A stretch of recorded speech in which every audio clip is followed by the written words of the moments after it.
tidak merasa benar sendiri. Refleksi pagi 1333. Bagaimana teguran Amsal bagi orang yang merasa benar sendiri? Mari dengar teguran Amsal 14 ayat 12. Ada jalan yang disangka orang lurus, tetapi ujungnya menuju maut. Saudara-saudara, orang yang merasa benar di matanya sendiri itu seringkali tidak menyadari bahwa ujung dari keputusan dan tindakannya itu adalah maut. Nasihat firman Tuhan tidaklah mau didengarkannya karena ia hanya mau mengikuti kemauannya sendiri saja. Mungkin saja untuk sesaat ia kelihatannya berhasil, tetapi sesungguhnya apa yang dilakukannya itu justru akan mencelakakan dirinya sendiri. Merasa benar sendiri dan mengabaikan nasihat Tuhan adalah memang hal yang tidak berkenan di mata Tuhan. Orang percaya haruslah menghindarinya.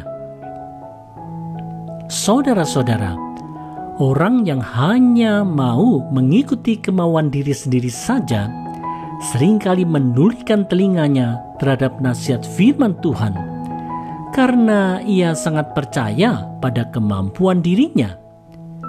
Ia merasa mampu untuk menghadapi segala tantangan dalam kekuatan dirinya sendiri. Tetapi apa yang ia pikir akan berhasil itu akhirnya justru akan mencelakakan dirinya sendiri.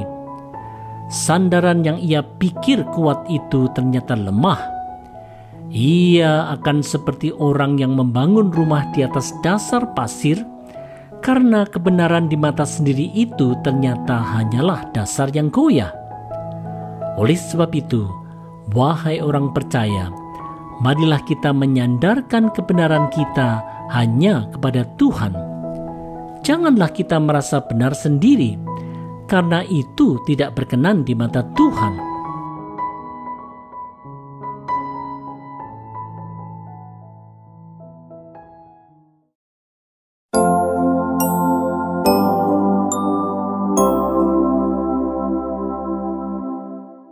Menghadapi suka duka dalam kekuatannya.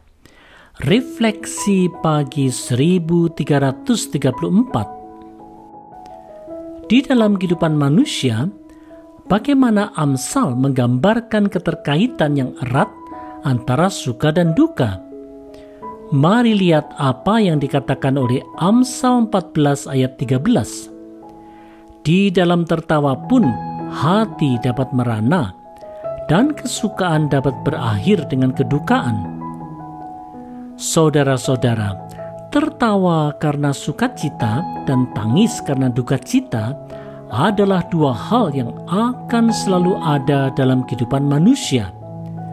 Kedua hal ini adalah ekspresi emosi yang telah dianugerahkan Tuhan kepada manusia, yang justru membedakan manusia dengan ciptaan yang lainnya. Karena pandainya manusia menyembunyikan perasaannya, maka walaupun mulut tertawa, hati bisa saja tetap berduka. Rasa sukacita itu bisa saja kemudian justru berujung pada duka cita. Saudara-saudara, suka dan duka adalah fakta kehidupan manusia selama hidup di dunia ini yang tidak akan dapat dihindari oleh siapapun juga. Di dalam maksudnya yang baik bagi orang percaya, Allah telah memberikan anugerah bagi kita semua untuk mengalami suka dan duka kehidupan, bukan untuk menjatuhkan kita, tetapi justru untuk makin mendewasakan kita. Oleh sebab itu, walaupun kita mengalami berbagai suka dan duka yang sering bercampur menjadi satu, marilah kita selalu belajar untuk bersandar pada Tuhan. Hanya dalam kebergantungan kepada Tuhan sajalah kita akan dapat melihat tangan Tuhan yang bekerja di dalam segala perkara. Marilah kita menjalani suka duka kehidupan ini dalam kekuatan Tuhan.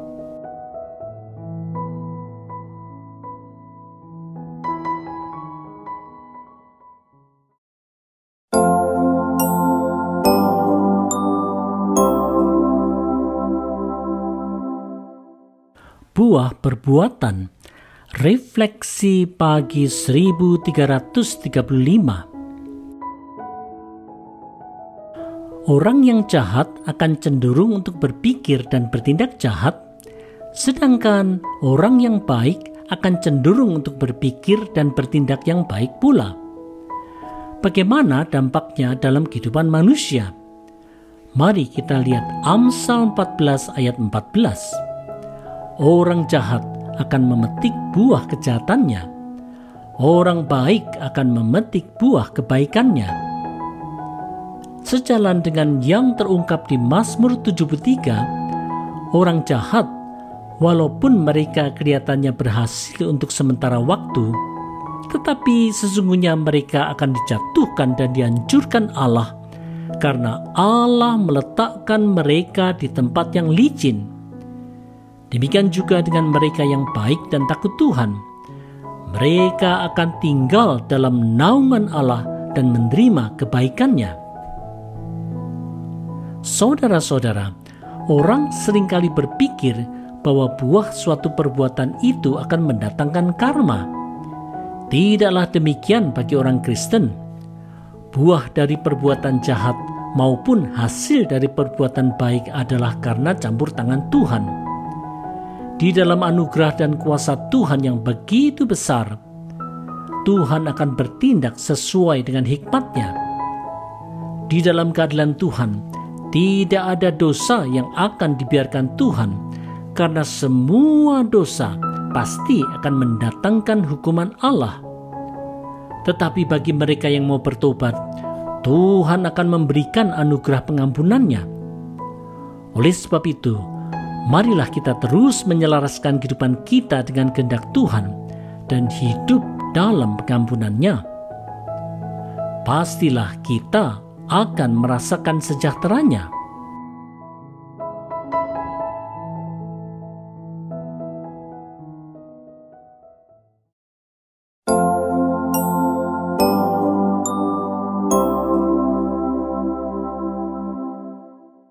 Tidak bertindak bodoh. Refleksi pagi 1336. Gambaran Amsal tentang orang bodoh adalah orang yang tidak takut Tuhan dan yang tidak mau mendengarkan nasihat firman. Apa yang akan terjadi pada orang bodoh ini? Mari lihat petunjuk Amsal 14 ayat 15. Orang bodoh percaya kepada setiap perkataan. Orang bijaksana bertindak hati-hati. Saudara-saudara, karena orang bodoh itu kekurangan hikmat Tuhan, ia kemudian tidak mampu untuk melihat perkara secara jernih dari perspektif ilahi. Akibatnya, orang bodoh ini menjadi tidak mampu membedakan mana perkataan yang benar dan mana perkataan dusta.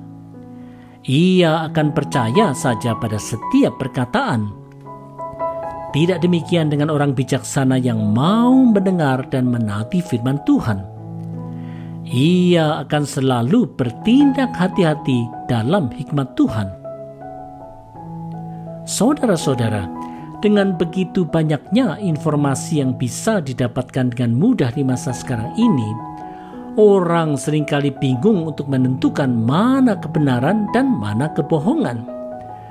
Bahkan, ada saja orang yang kemudian menjadi bersikap masa bodoh dan ia melakukan apa saja yang ia maui. Orang bodoh seperti ini tidak mempunyai kemampuan untuk melihat mana yang baik dan benar serta mana yang hanya hoaks saja. Ini seharusnya tidak boleh terjadi pada orang yang mau menaati firman Tuhan. Karena nasihat-nasihat Tuhan pastilah akan memberikan hikmat bagi orang percaya untuk memilih apa yang benar. Oleh sebab itu, janganlah menjadi orang bodoh dan belajarlah menjadi orang bijak. Takutlah akan Tuhan selalu.